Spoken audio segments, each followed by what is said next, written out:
madaxweynaha Soomaaliya Maxamed Cabdullaahi Farmaajo ayaa baajiyay kulankii maanta xildhibaanada golaha shacabka ay ku balansanaayeen kadib kulamo xalay la yeeshay guddoonka baarlamaanka. Maxamed Cabdisalaan Cumar ayaa faahfaahinaya. kadib markii uu kor u kacay khilaafka siyaasadeed ee ka dhex taagan golaha shacabka oo labada dhinac ee kala ah dhinaca mooshinka waday iyo dhinacii ka soo horjeeday mooshinkaas ay soo saareen hadallo kala duwan oo u muuqday kuwa sii hurinaya khilaafkaasi ayaa arrintaas waxaa madaxweynaha dowladda federaalka Soomaaliya Maxamed Cabdullaahi Farmaajo xalay goor dambe kala kulmay gudoomiyaha golaha shacabka ee baarlamaanka Soomaaliya Maxamed Sheekh Cusmaan Jawaari oo mooshin uu ka yaala iyo ku-xigeenadiisa iyo xubno kale oo ay ka mid yihiin gudoomiyaha aqalka sare gudoomiyaha maxkamadda iyo waliba mas'uuliyiin kale oo ka tirsan dowladda federaalka Soomaaliya waxaana kulankaas inta badan lagu gorfeeyay khilaafkan iyo mooshinka iyo waliba sidii dib loogu dhigi lahaa kulanka baarlamaanka ee loo ballansanay maanta in uu qabsoomo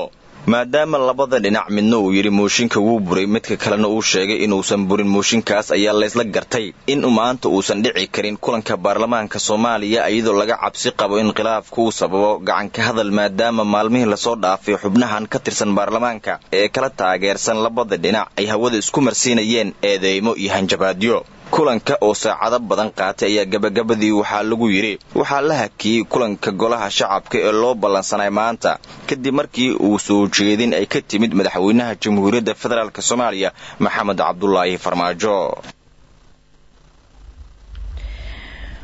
Gudoomiyaha golaha shacabka